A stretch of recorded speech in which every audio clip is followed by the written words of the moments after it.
stood, they're saying Solomon here. He stood before the altar of the Lord in the presence of all the congregation of Israel and spread forth his hand. So Solomon had made a brazen, I guess that's brazen scaffold of 5 cubits long. This is pretty big now. 5 cubits broad and 3 cubits high. This is quite a sizable thing. And had set it in the midst of the court. And this is in the New Temple thing. And upon it he stood and kneeled down upon his knees. Now that's a supplication. I don't know about you, but when I was making my 2 supplications in that submarine, I was on my knees. I don't know how you pray. You pray standing up before God? I didn't. Not those times I didn't. That's the difference. And he had set it in the midst of the court, and upon it he stood and kneeled down upon his knees. That's where you need to be when you pray. When you're supplicating anything. Before all the congregation of Israel, before God and everybody, and spread forth his hands toward heaven. He didn't fold them humbly. No. I'm desperate here. Talking to you, Lord. Miss Minnie wants to say something. Oh, yes, ma'am. Is there a certain position that you have to be in when you pray? Because some people can't get down on their knees and pray. Yeah, we're not talking And about pray praise. this. Okay. This is supplication. Okay. This is. Okay. And, okay. That which is kept with thy servant, David my father, which thou hast promised him. Wait a minute. Did I skip one? Yeah, I did. And said, O Lord God of Israel. Okay, these were his words. There is no God like thee in heaven, nor in the earth, which keepeth covenant, which shows mercy unto thy servants, that walk before thee with all their hearts. Remember, he knew where he and his people came from and what they had to do to get where they were at. To be standing in that temple or kneeling. He knew. Show us mercy to those people. Mercy is a pretty key word too. Thou which thou hast kept with thy servant, David my father, which thou hast promised him, and spakest with thy mouth, and hast fulfilled it with thine hand, as it is this day. In other words, you foretold all this.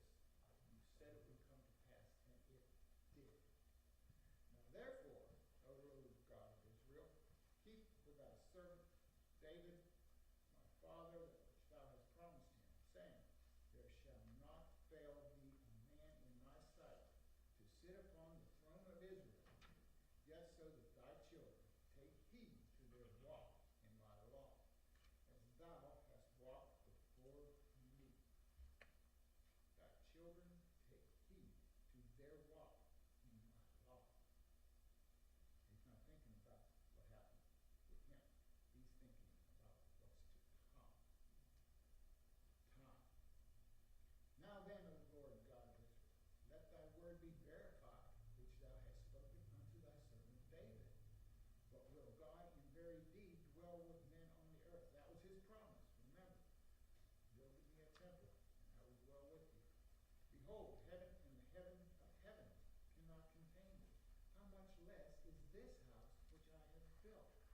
If you can be everywhere that we can think of, and even beyond that, how come you can't be right here, or over there? You can be everywhere. I have a thing that I sleep in and eat in, walk around in. It's called a house. And I can go to and fro, just like you can, in any room, in any closet, in any garage, whatever's attached to it. I can walk around on my property anywhere I want to. How come God can't? But he made everything. Can't he be whatever he wants to be? Of course he can. Just makes sense, right? Some people don't think so. Some people think, I can do this and God can't. Didn't work out so well today. Anyway. Okay. Have respect, therefore, to the prayer of thy servant. Now he's using the word prayer here. He's humble. And to his, there we go, supplication.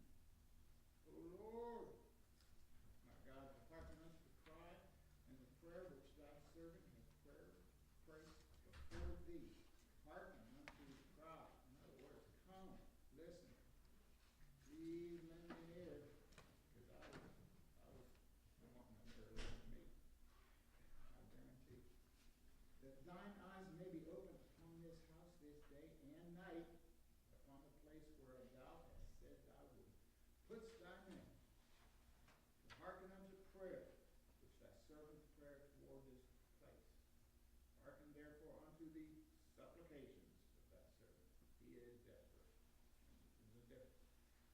people of Israel. He's trying to speak for all of Israel, of course. That didn't always work out so well for him. Which they shall make toward this place. Hear thou from thy dwelling place, even from heaven, and when thou hearest, forgive. And that's a nice word to end this on, is forgiveness. Some of y'all may have had children or people you care about, young people. And do they err? Do they make mistakes? Do they need forgiveness from time to time? Well, because we probably did when we were first born and don't even remember those things that we did in the cradle or whatever. And somebody else had to do everything for us. I mean, we couldn't do our own laundry then. Couldn't fix our own food. And we needed his forgiveness. Now, supplication, forgiveness, and the plan. He had a vision for us. He still has a vision for us. Time. He doesn't look the same way we do. I look at Sunday, Monday, Tuesday, Wednesday. What am I going to do this morning? What am I going to have for supper tonight? I look at things like that in general throughout my day. He doesn't. He says, you'll sort that mess out. I have something bigger. You fit into my vision. Make supplication to me. Ask for forgiveness. That you will receive. Questions, comments? I'm sure we have some. On those first verses, you know, where he was talking about him kneeling, and I think about, you know, how to get the congregation to do something, Reverend George has to say it. You know, I can't stand up out here and say, you know, this is what we're going to do and it be done. If Reverend George speaks it, then, you know, it happens. Same way with this king, and it was unusual for a king to kneel before any god. Yeah. But He it was, did kneel. he knelt, showing that he, you know, showed that there was an authority above him. And the people in turn would do that also if he did it. If he did it, then they would do it also. Yeah. Kings don't bend the knee. He did. He knew. He knew. He knew where they came from, and he knew where they could go right back. Solomon was challenged to complete the work that David saw in building God's house. And that's a good word. Challenge. And yeah, so what Solomon does, especially in this 6th chapter, is Solomon, as he prays to God, he humbles himself. And that's the difference between prayer. Supplication is a type of prayer, but it is only supplication when it is in humility and earnesty, and then based on a sense of urgency, you know, just like you're talking about. It's something that you need drastic, urgent help with, and then you only qualify as supplication by being humble. And then Solomon gets into he's charged with building the palace. He's charged with building the house of God, and we only see God deciding to tabernacle because in a virtual sense, he's omnipresent anyway, so he can't be, just like you're saying, he cannot be excluded.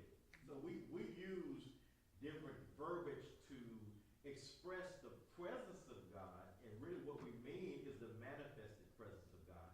Because the reality is, because God is omnipresent, he is everywhere and cannot be excluded from any place because of who he is. We also use the saying that God cannot lie. And I say often, it's not true that God cannot lie. Because if you could put cannot with God, then God is not omnipowerful. But it's not his character He will not lie, but he very much has the ability to lie. But he doesn't. If that makes sense. But what Solomon does is Solomon, when he gets to this supplication, what he does, he says to God, there's no one like you in the earth. No one who keeps covenant. No one who keeps his word. No one who is good to those that are violators of you. He says, and what that does, it is saying to God, I recognize my smallness before a mighty God.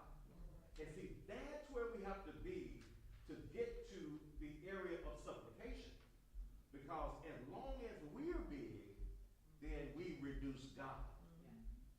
You know, and so and a lot of times that's the difference in the move of God and just the presence of God in our life. You know, and sometimes we have to be broken. And so when we talk about kneeling, for example, kneeling is symbolism. It's symbol. Yeah, it's symbolic. It's Yeah. not that I kneel. Right. It's not. It's a mentality. It is the way I think. It is me reducing myself. It is saying, especially in that time, to kneel was a sign of surrender. When you said the king didn't kneel, the king would not have knelt because it was a sign of his weakness. You're saying that what you're standing before is greater and mightier than you. And no king was in position to reduce himself before the people because the people then would not respect him as the king. Exactly. So to kneel, we humble ourselves. It is absolutely symbolism. Because we can actually kneel and be arrogant. We can actually physically kneel and not be surrendering to God in any passage. We can lie. Absolutely. Absolutely. So it is, Sister Minnie, you're right. It's symbolism. It's symbolism. Yeah. It's kind of like the idea of circumcision that Paul talks about in Romans. He's talking about circumcision of heart. It is the sacrifice that is symbolism, though it has spirit. I don't want to get into that. We'll shift that. But how Solomon reduces himself is what was necessary for God to choose to even recognize the work that Solomon was doing in constructing statues, of constructing the palace, or constructing the temple. Because if God had not viewed Solomon as humble and entered into an area of supplication rather, then God would have rejected. Because after all, it was not God's idea to have a house. David sought to build God a house. See, David, that was a David thing, but God honored it. You know, of course, we know the story. David had blood on his hands, therefore God did not allow him to finish that which he sought to do. His son Solomon did come in and finish that. But right up to the moment that they were to go into the tabernacle, the temple rather, they had to wait on the sign of the presence of God, that God had approved the temple. And that only comes, and that's a lot of talking I'm doing, but the principles of the principles of that is very true in our own Christian walk as well. There are areas in which God does not come indoors and bless different areas of our lives because we praying, but we're not entering into supplication. Because supplication, again, Brother Bob, you're saying, is driven by the sense of urgency. You know where that sense of urgency comes from? It comes from you realizing that your power, Bob can't do it. You know, and that's what God does to us. God will get us to a point where we who think we can fix everything in our own life have get to a point where we are completely powerless and can't do anything else, and it's humbling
pressure. Especially you got as many kids as I have. That's too much pressure. But when I learned to give that to God and desperately need it and said to him, I can't do it. The needs are too great. I can't do it. It into supplication.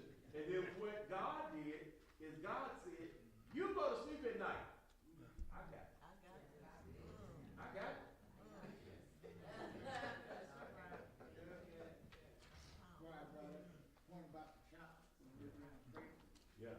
Because another of David's descendants came along and said, unless you are as humble as the child. Amen.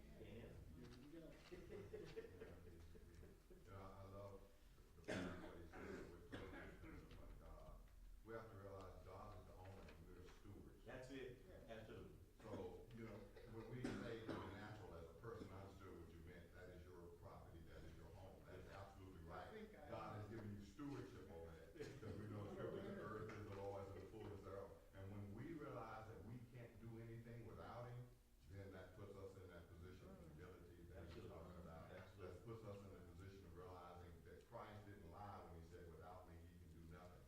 Yeah. There's no good done in the earth except it's done through the power of the Holy Spirit. That's it. That's We it. of ourselves cannot defeat Satan. It took Jesus, it took his death, it took his blood, it took him saying, now risen with all power in heaven and earth in his Yes. hand, and now delegating that authority. Yes. If you remember, even in his ministry before he went up, he sent out his disciples, his 12 disciples, and he sent out other 70. And the other 70 came back saying, wow, Lord, and the disciples, wow, Lord, in your name we cast out demons. And Jesus said, I saw Satan fall as lightning. Yeah. from heaven." Yeah. So the authority is his, but when we rest in that authority, Yeah. like we men, we try to be,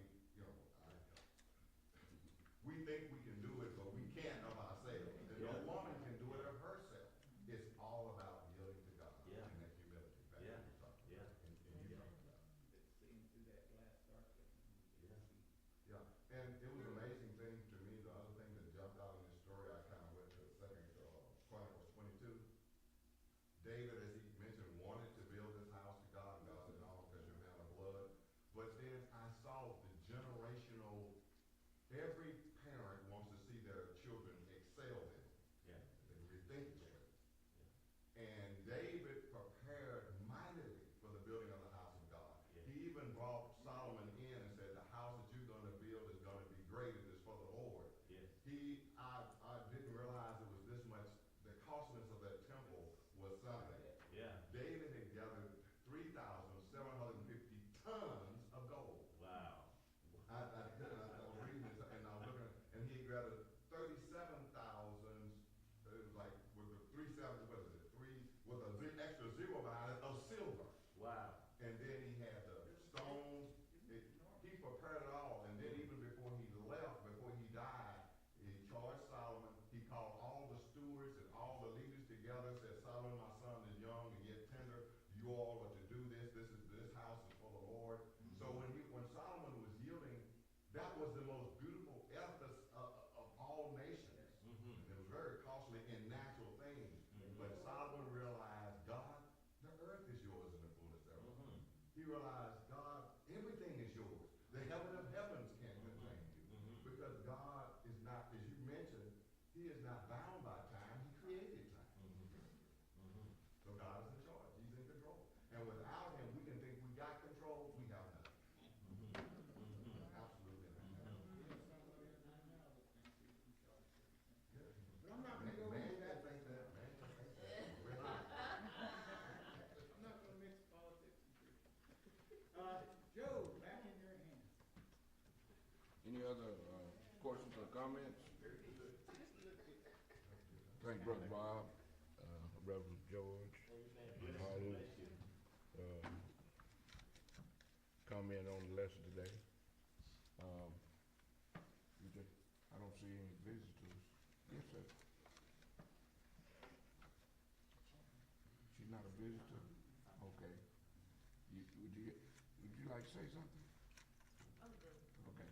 Well, we'll just take a short break. As we pray for